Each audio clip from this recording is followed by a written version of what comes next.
one thing, the one lesson about everything else that I learned from that trip and directly from Mr. Imai was the importance or the expectation that one's job isn't just to do the work, but for everybody to think about how to improve the work. You are listening to the KAIZENTalk, the podcast where we explore transformative power of Kaizen mindset. Join us as we chat with leaders and practitioners who live and breathe Kaizen, sharing how small, mindful changes can make a huge impact on our work and life. Hello, and welcome to the very first episode of KAIZENTalk. I'm your host, Fery, Managing Director of Kaizen Institute Singapore. I'm excited to deep dive into some incredible transformation stories with you. Today, we have a very special guest joining us, Paul Cobban, a true evangelist of purpose-driven transformation. Paul was formerly the Chief Data and Transformation Officer of DBS Bank, where he led a journey that turns DBS into one of the world's best banks. Paul, welcome to the KAIZENTalk. It is a great honor to have you here. And could you briefly introduce yourself to the audience? Yeah, sure. Thank you very much, Fery. It's a wonderful experience being here. To be on this very first podcast, a great honor. As you've highlighted, I guess the reason I'm here and the reason you've invited me is in the capacity of my previous role at DBS, while I was the guy around the transformation program. A transformation program that I'm very proud of. It took us from being this bureaucratic, slow company to, as you mentioned, one of the best banks in the world, recognized, by Harvard Business Review as one of the top 10 transformations of the decade, alongside companies like Microsoft and Amazon and Apple, etc. So very, very pleased to be here, very pleased to be part of that journey. Okay, Paul. So maybe I can share a bit of history about the journey. So in this where you mentioned about this transformation, right? DBS actually earned the titles like the world's best bank from Euromoney, Global Finance, and The Banker, all in 1 year. That was quite a remarkable achievement, right, in a banking history. As a Singaporean myself, I have heard that DBS was once nicknamed "Damn Bloody Slow," right? Take us back to that journey where how did all this started? How did you actually started all these in DBS, and what was that spark? Yeah, you're absolutely right. And that Damn Bloody Slow became famous, if you like, or well known, because it's a true story that on my very first day at DBS back in 2009, I got into a taxi, and the taxi driver asked me where I wanted to go, and I asked him to take me to DBS, and he turned around and looked at me and goes, DBS, Damn Bloody Slow, which is quite ironic if you think about it. So the guy's just there to start the transformation program. And the reason, of course, that DBS was like that, if you think about that period of time is 2009, we had queues coming out of our branches. We had queues even at our ATMs. Trying to get hold of the call center was almost impossible, etc. And so our customer experience scores were really rock bottom. And the employees were kind of also exacerbated. They had very poor engagement scores. People were embarrassed almost to say that they were working at DBS. And if I could describe the company in one word at that period of time, it was kind of energyless. There was no passion there to want to improve anything. And in that article that you mentioned, also about this, 10 lessons learned when DBS came out of the Stone Age, right? You mentioned about your encounter with Kaizen and also our founder, Mr. Masaki Imai. Could you briefly share how that encounter with Kaizen or Mr. Masaki Imai actually shaped the way you design the transformation, or how it shapes DBS transformation journey? Yeah, sure. So, around about 2010, I've been in the company 6 months or so, and I walked a lot of the processes and seen some remarkable amounts of waste and inefficient processes, real eye-watering things that were going on. I remember when we did one of a famous Gemba walk, or a waste walk as we called them, and some of my colleagues said, "You need to come over here, Paul. There's a guy doing some cutting and pasting. And I thought, well, that sounds not great for a process, Control Z, C, Control V. But he says, no, I'm talking about scissors and glue kind of cut and paste. That was the level of process waste that we were seeing. And so I read a lot of books at the time. I'd heard about lean, I had a little bit of experience in lean. And I realized that although I was learning a lot and I could see the power of lean, I felt that I needed to go and see for myself. And it just so happened that I came across Kaizen Institute and this opportunity to go on a Japanese study tour with Mr. Imai, who I had heard of. He was probably the only living kind of master, Toyota master, Lee master. And I thought, what a great opportunity. But I had no idea what I was laying myself in for.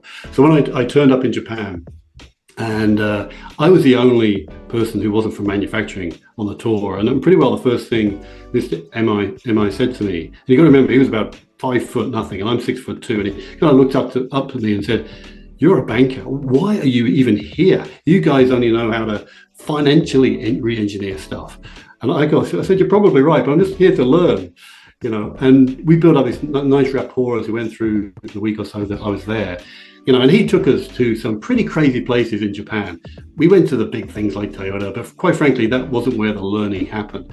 The learning happened, I don't know where we were in Japan and where these factories operated, but there was crazy stuff that we saw. Like there was a CEO of one factory that we went to, and he was getting up ridiculously early, getting into the factory before anybody else so he could clean the staff toilets, just to show about the servant leadership role modeling, and it's extreme.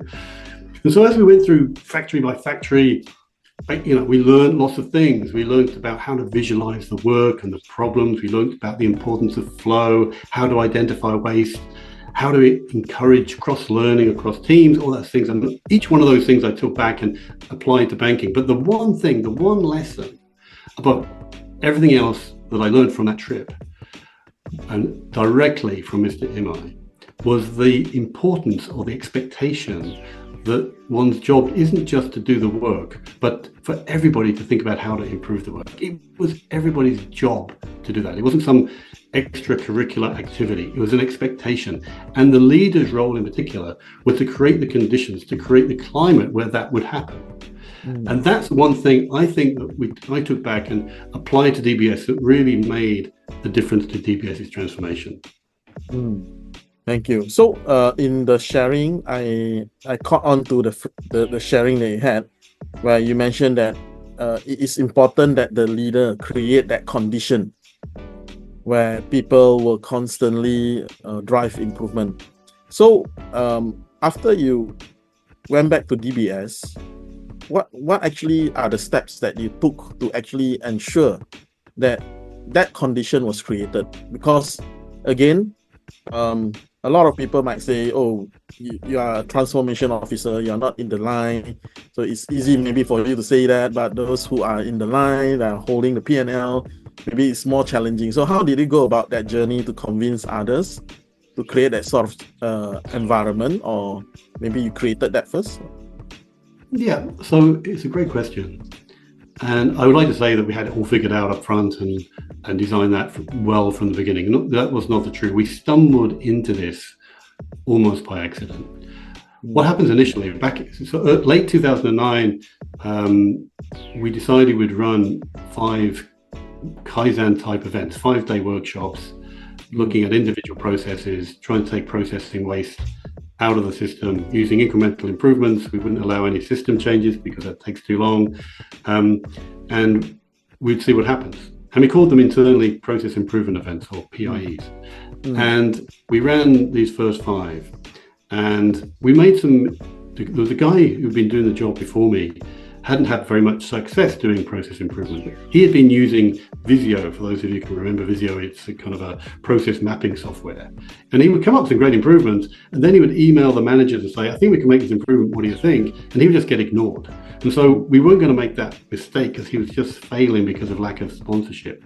And so we set this 5-day workshop up and proving to be very successful for a couple of reasons. One is it enabled the people on the line to actually come up with their own recommendations. What we found that no one person ever, and we ran 250 of these or so in the first couple of years, knew the process end to end. It was just, nobody had that ownership. And so when we mapped the process end to end using value stream mapping, very basic with post-it notes, etc., everybody could see where the problems were and very much visualized. And then they would co-create between themselves some suggestions. But then one of the magic ingredients was this: on the Wednesday morning, these guys would then present to their bosses. The bosses would come to the room where the mapping was and say, here's what all the problems are, here's our suggestions, probably 10 or so quick fixes that are going to make a map. And 99 times out of 100, the bosses always said, yes, go for it. Because the dynamic was different. They saw the energy in the eyes of the people. It was very hard to say no in person when people are so energetic and are very sensible ideas. And that gave people this creative confidence. They saw early success. And so those first 5 were incredibly successful in terms of reducing turnaround time. So don't forget, we were known as damn bloody slow at the time. And so this was where that real early success, creating a safe environment where people were blaming the process. No individual was ever blamed. And getting this sponsorship for quick action from the bosses was, just showed us the power of this approach. But what then happened after we then did 50 or so in the following year, but what I saw, and this kind of was around about the same time as I'd been to on the study tour with Mr. Imai, that you could see the passion in people emerging, the pride started to surface, and people wanted to get on board of this program. And so we realized at that point that we're onto something. And that's what I mean. We stumbled into it, but we were reflective enough to realize what it was and build on it. And that's one of the key differences in the DBS approach. So in a way, as I reflect on what you share, you mentioned about there was a Kaizen event that was conducted, and during the event, actually, it created a lot of energy in the team to address those issues. Personally, I've attended many Kaizen events. I've seen many Kaizen events. And sometimes not every Kaizen event is very successful. So I believe you have some secret ingredient, right? Or secret sauce that you make this Kaizen event so successful. Are you able to? It depends on how you define success. So we created it. One of the clever things we did was we created a measure of success called the customer hour. And that's just really the number of hours our customers are waiting for us to do something. And we set it so that everybody could contribute to that. Originally we set ourselves a goal of taking 10 million customer hours out of the system, if you like, in every year. We ended up taking 250 million customer hours out of the system in the first year. If you go back in time, 250 million hours, you end up in the Stone Age, right? That's where we get that tagline from. And so everybody could contribute a little bit, but even so, and the other thing to say is we didn't actually audit people. We didn't demand that they go and measure it and put together a cottage industry around that. We just took it on face value because people felt good in contributing and they were getting learning and participation. 2 years later, we actually went back out of curiosity, said how many of those PIs that we ran made a significant impact long term.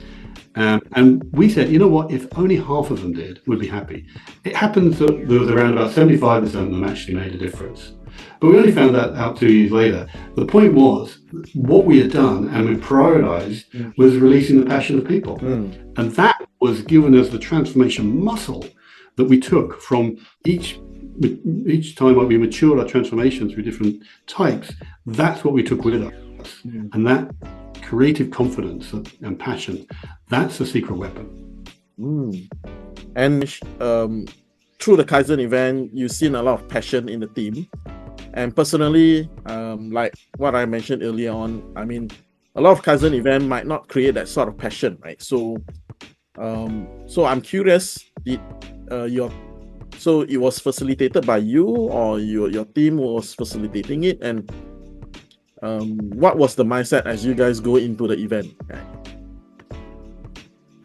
So initially, when I first started, it was me and one other guy, and we facilitated those first 5. We facilitated those. During those first 5, Piyush Gupta joined as a new CEO. And on his very first day, he happened to walk into our third ever PIE and saw it and said, right, this is great. We're doing 50 of these next year. So I realized that we needed to scale the capability. So I grew a small team. I think we ended up being probably 5 people in my central team who could facilitate. But more importantly, we created an internal program to create inline facilitators or senseis or whatever you like to call them, people who could run these PIEs. So we could then scale it. And we had 3 tiers of this accreditation, and then they would be able to reach out to my central team. So we scaled it quite effectively, quite quickly across the 5 major regions where DBS operated. And when you scale this and you're choosing the so-called facilitator, is there a model, or is there a type of people that you are looking for? Willing volunteers are always the best. People will come forward who have a passion to do this. We made sure we did keep an eye on, we had HR, as most companies of any size do. I have identified talent, so it was an opportunity to people who identified talent to advance their skills. Managers or at the executive level sometimes suggested people who they thought would be good. So it was a real collection of people. The important thing was that people saw it as a very, very positive thing, not homework. If you do your day job and then you have to do this. So creating bandwidth for people and the whole company is important. We didn't always get that right, by the way. That was a key lesson. Got to create a little bit of bandwidth for people and the company to do this stuff. So, and as with everything, some were great, some were less great, and they tended to weed themselves out. And I can, relate what you share to my also personal experience. Ultimately, there's a saying, right? If the change is coming from outside, the egg will break, right? And the key essence will not work. But if the change is coming from inside, life will grow.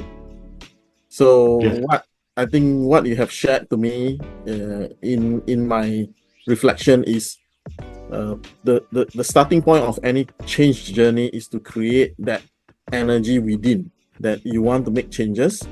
It's not something that is being forced upon. And you mentioned a lot about passion. And when we talk about passion generally is coming from inside, right? And maybe I also want to, how would you describe your leadership style?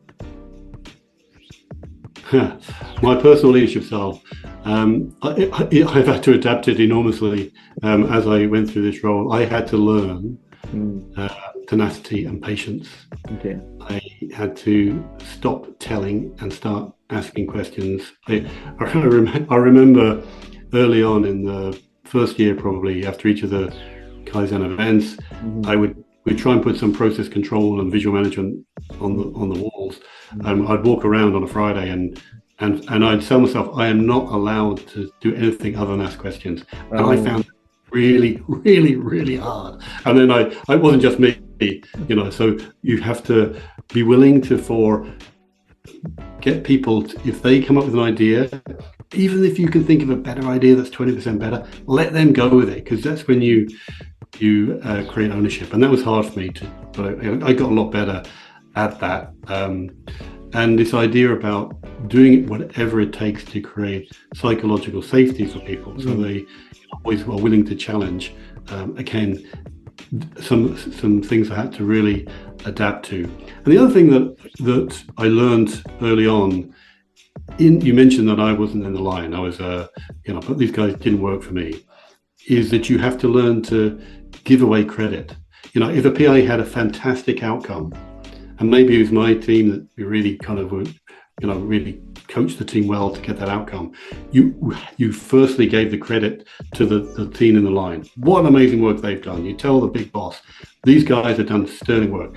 So most people will give you the credit back, not always, but you have to be willing to give away that credit. That is quite hard for a lot of people to do, especially in a competitive environment in banking, where bonuses are into play, etc. So that's a quite a challenging thing to have to do.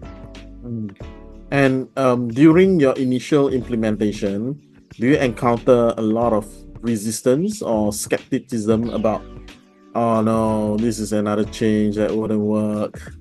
You see, he's not maybe. Yeah, of course. I mean, like if you're not experiencing that, you ain't changing enough, right? I mean, you have to expect that, and that's it. When I would coach my team, because I learned it, is when you get that, what your initial reaction is, this guy just doesn't get it, because it always starts with the leader, right? Let's face it, the skepticism usually at the leader, and then that spreads through his or her department. So, but you always have to say to yourself, we in the transformation team are not doing our job well enough because that person is still skeptical, right? And so what do we need to do to create the conditions where they are less skeptical and willing to get on board? And so what you would then do is you would start, well, let's not start in this area. Let's start with, as I mentioned, the willing volunteers. Let's get some of the early successes. Let's showcase that. Let's bring people to see it and say, how could this apply in your area? If people were really skeptical about certain specific things, we would say, let's run an experiment and see if it works. And the word experiment, it's a bit more later, it's had a different connotation, but back then it was more safe. And it sounded like, well, if we just give this a go and, I'm not going to lose my job, it's an experiment. And so that created a little bit more for people to have a go at trying something at least. And then, of course, there were always some areas where people were just so stubborn and so skeptical that it became an issue. And I got lucky. I mean, we would not have been successful had it not been for the fact that I had a super strong sponsor in the CEO of TBS, Piyush Gupta. And he was not just supportive, he was transparently supportive. He showed up to all our review meetings and, he called out people, not just, that's not, improvement. You're just box ticking. And he could see through that. And that's what you need. So I used to, be a little bit passive aggressive, if I'm honest, is to say, I would get to choose who was presenting next in front of the CEO. And if somebody wasn't playing ball, they might find that they were up next on the next month's review of the CEO. And therefore they would usually, if they're smart, they would say, okay, can you give me some help about how I present my story or whatever. So, but you have to keep that kind of heavy-handed management very limited. So you mentioned that you had a lot of support from the sponsor, especially the CEO, right? And in my personal experience, in any transformation, there's always a saying, right? If the top management is not involved, it will not be sustained or it will not be successful, right? So they say the key is top management involvement, and top management involvement. So could you elaborate a bit about how actually the CEO was heavily involved in all this transformation? Was he trained in Gemba? Did you train him in Gemba, or did you train him in like coaching, asking open-ended question, or? Over the course of the 15 years that we're doing that, there was a big shift from a traditional management approach to a more open-ended question, psychological safety-driven approach from Piyush in particular. But first of all, I'll just go back to, you talked about executive involvement. It's got to be executive leadership. To your point, you've got to see role modeling in this area. And so Piyush and the vast majority of the executive team, whenever we ask them to come along and see for themselves, come to the team, get off the executive floor and get onto the floor and see for themselves what's going on.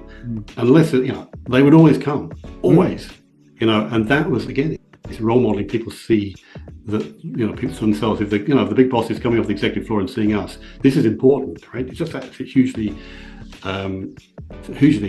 critical for success, as you just said. But it did take us all, me, Piyush, all the executive teams, some years to get the questioning in particular right. And knowing when not to overly criticize, this idea about allowing people to come up with their own ideas and see what happens and do a little bit of learning. Now, Piyush is a super smart guy and can see through most things better than most people I've ever come across. And I increasingly saw him stop himself when he saw an obvious flaw in something and tried to allow a little bit more space for self-learning. So we all went on that journey together.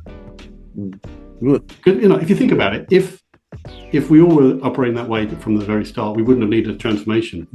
Because if you've got a leadership that truly operates that way, you don't need a transformation guy, you don't need a transformation team. The company's already there, because that's what it takes to run one of these transformations. It's all about the leadership, not just that they have to really role model, believe in it, and change their behavior. If the leaders do not change their behavior, nothing will change in the company. So it's very interesting that you mentioned if the leaders don't change their behavior, nothing will change in the organization, right? So what was the tipping point for DBS that the leaders suddenly realized, it's not about just the process improvement, it is about us, the way we lead? Yeah, there was the nature of Kaizen, of course, is incremental and not necessarily, some point in time. But the one moment where we realized we needed to focus on this more than anything else was 2016, and we realized that we hadn't quite got some of the conditions in place for this continuous improvement approach. Like many companies, we get employee engagement surveys, etc. And we realized there's still a bit of culture of fear. There's still a hierarchical thing going on. Some of our leaders were still table thumping, etc. And I thought about this for some time, and I had this hypothesis that the same way you apply Kaizen thinking to operational excellence, improving processes, can you actually apply that same philosophy to culture and behaviors? So if you think about it, if in the operational excellence approach, you define your future state. So that's what I want to achieve. Maybe it's a level of productivity or quality or whatever. Then you try and identify what's getting in the way, and then you design experiments to see if you can get closer to the future state, and if they work, that becomes a new standard work. Right? That's broadly one way of looking at continuous improvement at Kaizen. So I thought, well, if you can define a set of behaviors that you need in your company to be successful, right? So you need to know what your vision is.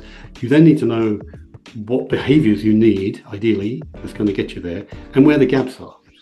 And then you say, which are your blockers, what is getting in the way of it being like that, and what experiments can you run, behavioral driven experiments, which are usually in the form of rituals, can you actually implement to put in that process, to move you towards your end goal. And we tested this. So I pitched this to Piyush. I said, let's call this culture by design. That was our catchphrase. And he said, let's go for it. And I presented every year we had an annual leadership conference, top 250 in the company gathered together. And we spent one of the 2 days talking about this. And firstly, we decided what our future state was in terms of behaviors. And at that time, we had this cash line. We wanted to be a 25,000 person startup. We wanted that level of agility and customer obsession, like all those dimensions. And then we said, what can get in the way of that? And these guys, and it was bizarre, right? So I was surprised, disappointed almost, when almost unanimously these top 250 leaders said the one thing that's getting in the way are meetings. We're badly run, too many people, etc. And so we sought out to design a ritual that would make us better at meetings. And that ritual became known as Meeting Mojo. After several attempts, it didn't work, by the way, but a Meeting Mojo is a simple ritual where there's a Mo, which is a meeting owner, who at the start of the meeting does three things. Says what's the purpose of the meeting. At the end of the meeting, summarizes the meeting. And most importantly, during the meeting, ensures there's equal share of voice, which is a concept we stole from Google.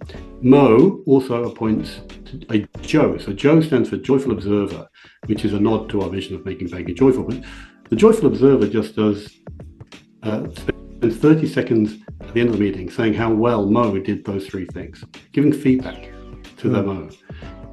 When we implemented this, and again, from the top, so Piyush and his team were using this ritual, and it spread across the organization, we doubled our effectiveness of meetings as measured by surveys and measuring wasted hours, etc. And it became super, super impactful. But more importantly, we've proven the hypothesis that you can use this Kaizen approach for culture and behavior.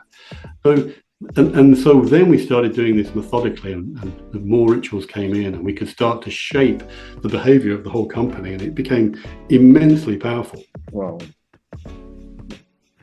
And I could relate also to what you share.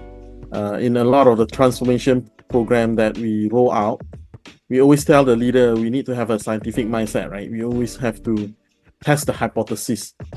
And also what I could relate from what you share is you mentioned about creating the environment where people feel safe to experiment.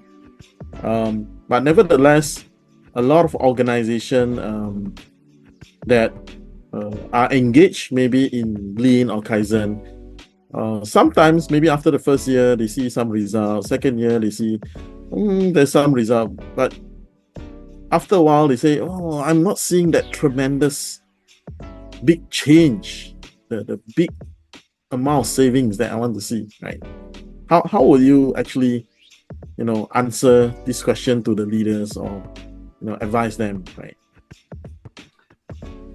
So we were inspired by Simon Sinek's work on infinite games. So those of you who are not familiar with that, is that he described as two different types of company, which is loosely connected with game theory. But the finite company who defines success in terms of beating the competition, being the best in the market. And we early on we had set our ambition to be the best bank in the world, right? That is the definition of a finite company. We were fortunate in that we kind of got there because we got all the awards you talked about at the end, and it forced us to think differently. Okay, now what? Actually the outside world is calling us the best bank in the world, but none of our internal measures actually we got to any of them, right? So what do you do? And we had a long discussion about this, and I facilitated a session with a leadership team, and we decided, inspired by Sinek's move to infinite thinking, where companies define success by being a better version of themselves every day. Then we said, actually, we're just going to tweak our ambition statement to be, we want to be the best bank for a better world. And that slight tweak just shifted our thinking about how we thought about success. And what we cared about is just incrementally getting better each day. And if we had got better than we were today, however small, then we're in a great place and we're happy with that. And we recognize that early on, we had gargantuan amounts of waste in our system. And it was very easy. I remember one leader was saying, it was like taking a chainsaw to whale blubber. We had that much waste. It was very easy to improve dramatically because we were so bad. But as you get a little bit better, it's just law of nature is, or mathematics is, you're not going to see such big improvements. Having said that, we did realize that Kaizen, as we had defined it in our approach, had driven this incremental thinking, and we still needed to make sure we could occasionally make the big jump because technology in the world around us was moving like that, and you run the risk of missing that. And so we did have another inflection point midway through my journey there, where we had started to think a lot more about what was happening outside DBS, both in terms of technology and macroeconomic trends, geographic situations, whatever. Spend time at leadership team becoming experts in that and making conscious decisions about what the implications of that was on the future direction of banking and DBS, and making some bigger bets. So we had to kind of also introduce that thinking to the traditional Kaizen approach. And that helped with that problem. Okay. And that was what leads me to the next questions that I actually wanted to ask you. Nowadays, digital transformation is a key focus for most companies, but that wasn't always the case, especially maybe 10 years back. So how did you first convince others that digital transformation wasn't just a buzzword, but it was an essential part of DBS survival? I can't take credit for that particular one. It was much more driven by Piyush Gupta himself, and also our very progressive CIO, Dave Gledhill. And Piyush did something, it must have been around about 2013, where he took the board on a strategic offside to South Korea. And at the time, South Korea was doing the most progressive things in digital banking. Not the case now, maybe, but back then it certainly was. And the board had their eyes open to what was possible in digital and saw the threat very early. And that allowed them to release some investment for starting DBS's digital journey. But Dave did something that complemented that beautifully. And he and a few of us went and visited many of the West Coast of the US companies, the Googles and the Amazons, etc. And we didn't just go and look at the funky furniture. We actually got deep into their own transformation. So Amazon, for example, had quickly realized that they started off on a mainframe, and they realized that the scale in which they were growing, they needed to change that because it wouldn't work. And that's how they kind of ended up inventing the cloud. And Netflix similarly had an early outage when they were still partly physical DVD rentals, and realized that they couldn't operate on a mainframe either and needed to be an early adopter of this new cloud technology. And they had taken 7 years and 5 years themselves to just change the architecture of their company, digital architecture of their company. And we looked at that, and they were very open, very generous, and said, we can be like that. Okay, we are currently heavily outsourced, and we don't have any internal developers, but so we've got some pretty heavy lifting to do. We're going to have to completely rethink this. There's no reason why we can't do it. If Amazon can do it, why can't we?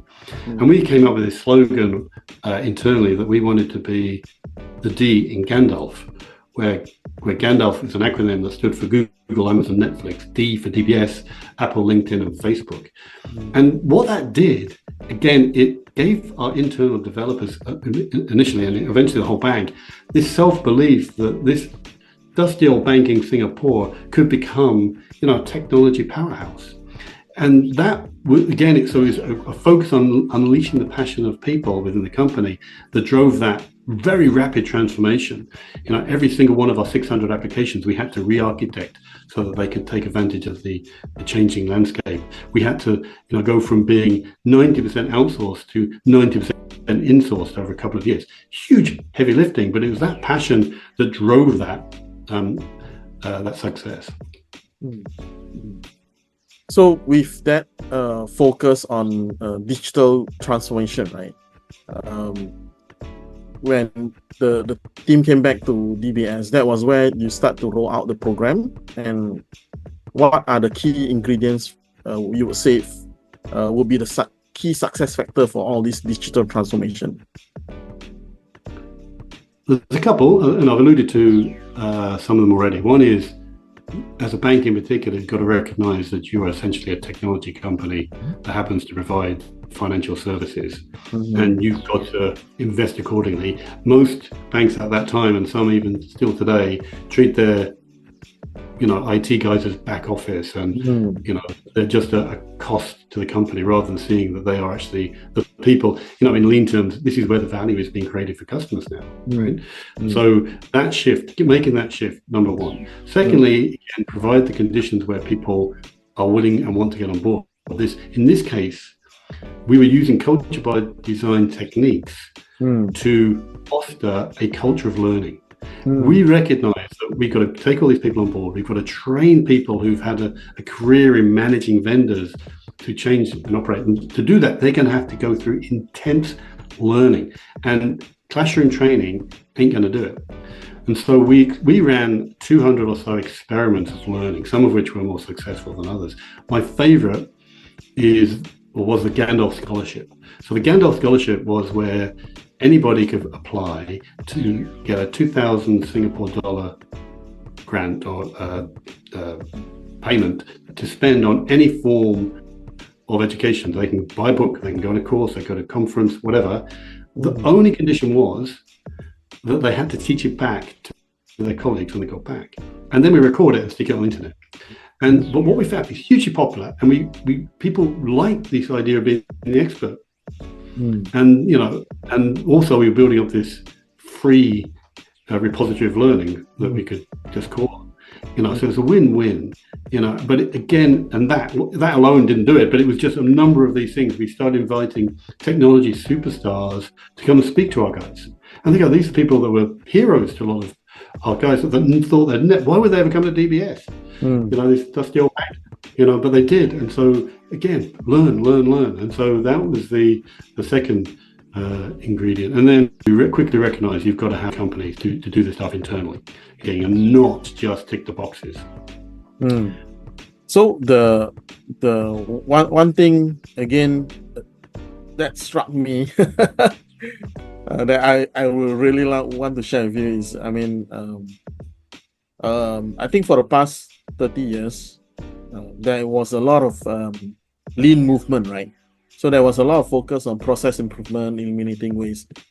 But at least from our view, a lot of organizations miss the big picture about what is truly Kaizen, right? So only recently, Jeff Liker actually managed to uncover the secret of Kaizen, and in one of the sharing that he had, a truly Kaizen organization is one where they constantly improve, and for you to constantly improve, you need to constantly learn, right? And for people to learn, leaders has to create an environment where it is safe to learn. And ultimately, the root to all of these things is the leadership, the management team in the organization, right? Whether you are doing transformation in a digital era or transformation in a traditional era, ultimately is, did you actually create that sort of environment for people to learn, improve, experiment, and then make that transformation, right? Absolutely. I couldn't agree with you more. So maybe now, maybe a question to you. With the current, fast-paced changing environment, digitalization and AI, right? Some people might say, is Kaizen still relevant? Kaizen has been there for already 40 years. Now is the digital era. Now is the AI era. Why do we need Kaizen? Well, for me, Kaizen is just as, if not more relevant than it's ever been. As you get older, and your beard becomes white, there's a real danger, isn't there, that you become the grumpy old man who sees frustrations everywhere. And those frustrations are always in the terms of waste of some description. The curse of the lean goggles or the waste goggles, where you can't help but see waste in every aspect of your life, never goes away. And I just walk around my day-to-day life and just see waste everywhere. So until we live in a perfect world, then Kaizen is always going to be relevant, because it's a mechanism of finding and incrementally eliminating waste from our lives. And waste takes all those different forms. Now, of course, in a digital world, that waste does take different forms. It could be the app that doesn't quite work as you would want it to. It's the Zoom call that keeps crashing on you, and you have to repeat the questions of in a podcast. It's about the email that goes straight to your junk folder so you don't see it. All those digital frustrations are waste, and so if you're applying Kaizen correctly in the terms that Jeffrey Liker just mentioned, then you're not going to find that. You need to learn about where that is and take responsibility for improvement. So hugely impactful, and it's so flexible. You just have to think about it in a different context. If we can apply it to culture and behavior, you can apply Kaizen to pretty much everything, and get success. Yeah. So DBS, right, wasn't the first bank to explore process improvement, right, in the banking sphere in Singapore. But the speed and the success of your transformation, right, were remarkable, right? What do you think make this possible? So one could argue that when I speak to some of my clients now about taking the 15-year transformation journey so far with DBS, I say that's not fast. And of course, as we've already mentioned, it depends on how you define success. But what DBS did do was get some early wins on the board, right? And wins that people would notice. And if you're cynical about it, as I sometimes can be, is that we were so bad to start with in terms of being damn bloody slow, it was easy to show an improvement early on because just by doing some basic things right.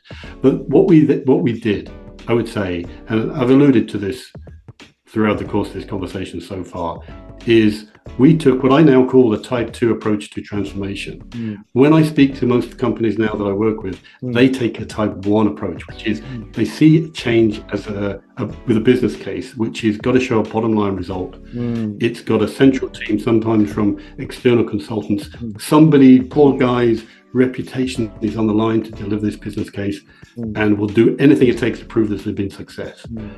Guaranteed to have mediocre results, if any, and short term, right? And so but what we did, and again, to emphasize, not necessarily by design, but by chance, but we were smart enough to realize the power of it when we saw it, was to take a people-led approach where you say, here is a co-created end state, a strong purpose where we're showing how we as an organization are actually improving people's lives. And we said that we wanted to make banking joyful, but what that meant is we want to take the friction out of people's lives. Banking should be invisible. And we had a very clear statement of what that actually meant. And then we created the conditions where people could actually make a difference and to overcome incrementally the gap. And that included things you've already mentioned, the psychological safety, giving people just enough training, giving people the bandwidth that they can actually make some stuff happen, giving them some meaningful work, which if you can see how your piece of thing you're doing, whether it's a doing or improving, is impacting somebody's life, that feels great. That's why customer hours was such a powerful measure. People could feel that they're improving people's lives, not just making shareholders richer. Giving people opportunities to learn and develop themselves so they feel good about it, not just being seen as this cog in a huge wheel.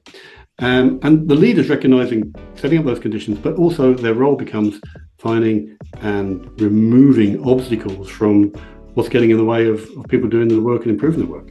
It sounds simple, right? But hugely hard to get right. And I've only learned that through doing it for 13 years at DBS and then spending some time reflecting on what it was different. But those are the buckets. But so few companies, they all know that. People say, well, that's obvious. But so few companies actually do it. It drives me wild. But hey, that's why transformation is difficult. And maybe one last question, a personal question from my side, from a practitioner's point of view, right? So a lot of time when we implement transformation, one of the challenge that you face is, especially in a Singapore environment, as you work here for a very long time, is people are saying, oh, I'm very busy, Paul, I'm very busy, I'm already so much thing to work on, and then you still need me to come for your training and then do this project and all that. So what's your take on that? Yeah, so I hear this all the time, as you quite rightly point out, and in DBS we heard that too. But the light bulb went on to go, okay, what's more important than improving how the work gets done, which is taking us closer to our overall purpose of the company? There is nothing more important than that, really, other than servicing immediate customers, etc. So yes, you do have to create bandwidth in the company, which means yes, you do have to stop doing some stuff or reprioritizing stuff, and really understanding the capacity of what the company is and saying, right, the transformation bit of this needs to be going into that priority list. And something gets put to the not yet list. Again, we got this horribly wrong at the beginning, and we were expecting people to do far too much. But then I realized the trick to it is what you have to do is, rather than create side projects that drive improvement, you immediately start the new way of operating. So it's not doing the old job, improving it, and then implementing the new stuff. It's just start doing it the new way and struggle through. It's a far more effective way of implementing and sustaining change. You can't always do that, right? There's sometimes the system changes and stuff, but where you can, that's hugely important. The bandwidth, though, is not just kind of hours in the day. There's a leadership bandwidth. Leaders only have so much capacity. Yep. There's intellectual bandwidth. There's investment bandwidth.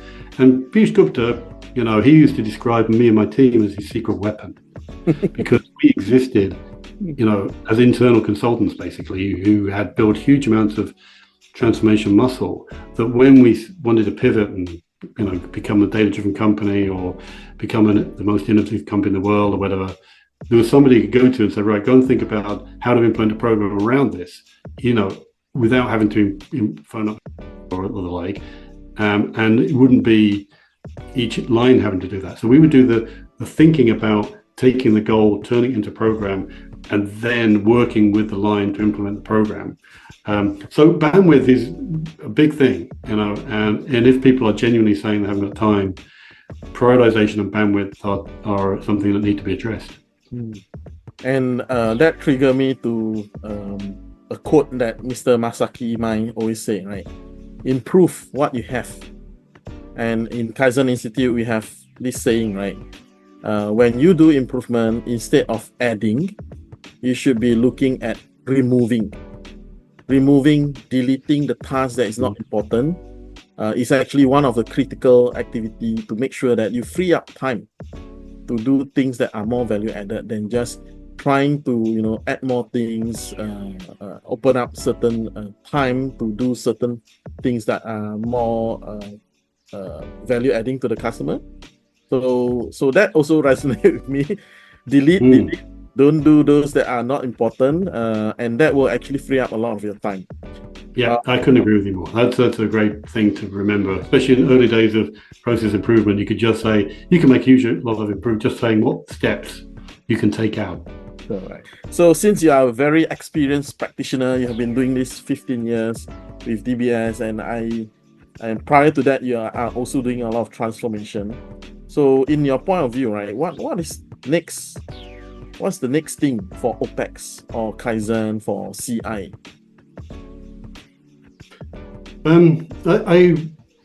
What I think it will be and what I would like it to be may not be the same thing. So let me talk about what I'd like it to be, and then I can try and make that happen. I guess that's my next chapter.